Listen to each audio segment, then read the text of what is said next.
عن ابن عباس رضي الله عنهما قال دخلت أنا وخالد بن الوليد مع رسول الله صلى الله عليه وسلم بيت ميمونة فأتي بضب محنوذ فأهوى إليه رسول الله صلى الله عليه وسلم بيده فقال بعض النسوة اللاتي في بيت ميمونة أخبروا رسول الله صلى الله عليه وسلم بما يريد أن يأكل فقالوا هو الضب يا رسول الله فرفع رسول الله صلى الله عليه وسلم يده فقلت أحرام هو يا رسول الله قال لا ولكنه لم يكن بأرض قومي فأجدني أعافه قال خالد فاجتررته فأكلته والنبي صلى الله عليه وسلم ينظر.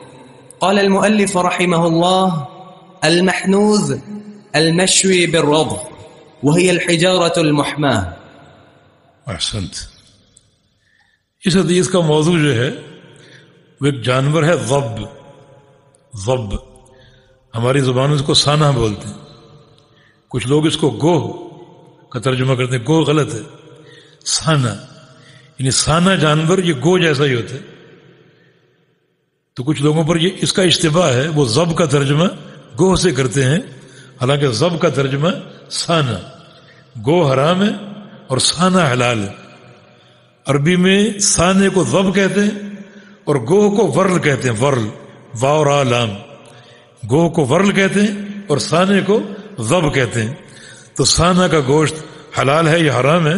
حلال ہے, جیسا کہ یہ حدیث اس کی دلیل ہے. عبداللہ بن عباس فرماتے ہیں کہ دخلت انا و خالد بن ولید مع رسول اللہ علیہ وسلم بیت میمونہ, کہ میں اور خالد بن ولید نبی علیہ السلام کے ساتھ میمونہ کے گھر میں آئے, ام المومنین کی. فوتیہ بضب محنوذ, تو ایک ضب لائی گئی. ضب یعنی سانحہ, محنوذ جو پتھر پہ پکی ہوئی تھی.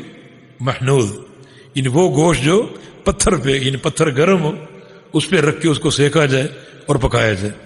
آج بھی ہوٹلوں میں حنیذ لکھا ہوتا ہے.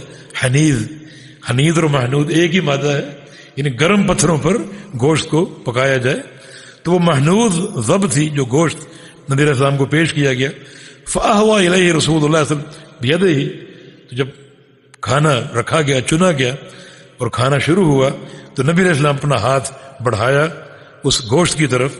فقال بعض النسوہ, تو آپ کی ایک بیوی نے کہا, ایک ام المومنین نے جو میمونہ کے گھر میں ہی تھی, کہ اخبروا رسول اللہ علیہ وسلم بما یرید ان یاکل, کہ نبی علیہ السلام کو بتا دو یہ گوشت کس چیز کا ہے, آپ کو خبر دے دو.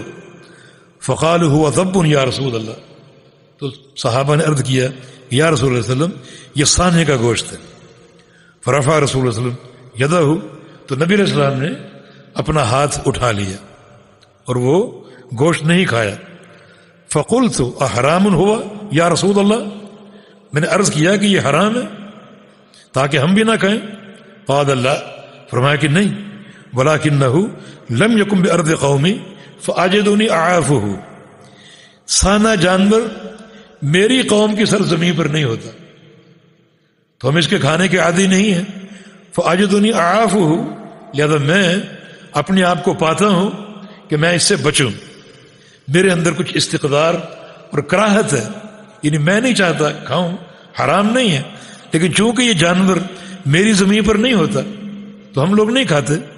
یہ دوسری سرزمین پر ہوتا ہے, وہاں کے لوگ کھاتے ہیں, ہم اس کو کھانے کے عادی نہیں ہیں تو حرام نہیں ہے, لیکن ایک تقدر ہے طبیعت میں. جس طرح کچھ کھانے ایسے ہوتے ہیں بعض لوگ اس سے کراہت محسوس کرتے ہیں. اب بینگن حلال ہیں, کچھ لوگ نہیں کھاتے, تقدر محسوس کرتے.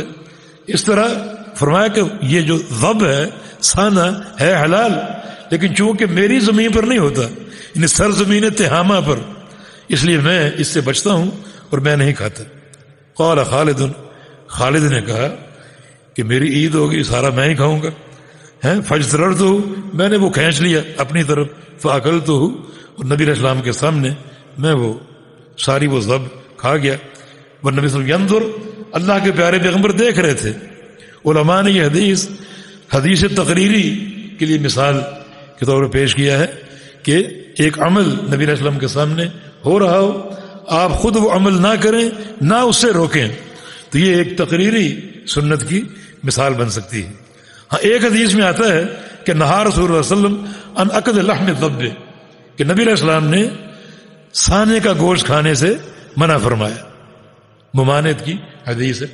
تو اس طرح ایک تناقض پیدا ہو گیا، لیکن علماء نے بحث کر کے جو ہے وہ مسئلے کو جو ہے وہ نکھارا ہے، اور خلاصہ یہ ہے اس بحث کا کہ ممانعت آغاز میں تھی، لیکن بعد میں یہ ممانعت منسوخ کر دی گئی اور اس کو حلال قرار دے دیا گیا۔ یہ ممانعت اس شخص کے لیے ہے جس کی طبیعت میں تقدر ہو، تاکہ اس کی طبیعت خراب نہ ہو اس کا گوشت کھا کر، اور حلت اس کے لیے جو کوئی تقدر محسوس نہ کرے اور کراہت محسوس نہ کرے اور آسانی سے کھا لے، کیونکہ بعض اوقات ایسا کھانا جس کو کھانے پر طبیعت نہ چاہتی ہو تو اسے کھا لینے سے طبیعت خراب ہو جاتی، اور ایسا کھانا جو بندہ خوشی سے کھاتا ہے وہ کھانا ہضم بھی ہوتا ہے اور اس کے فوائد بھی حاصل ہوتے ہیں۔ جی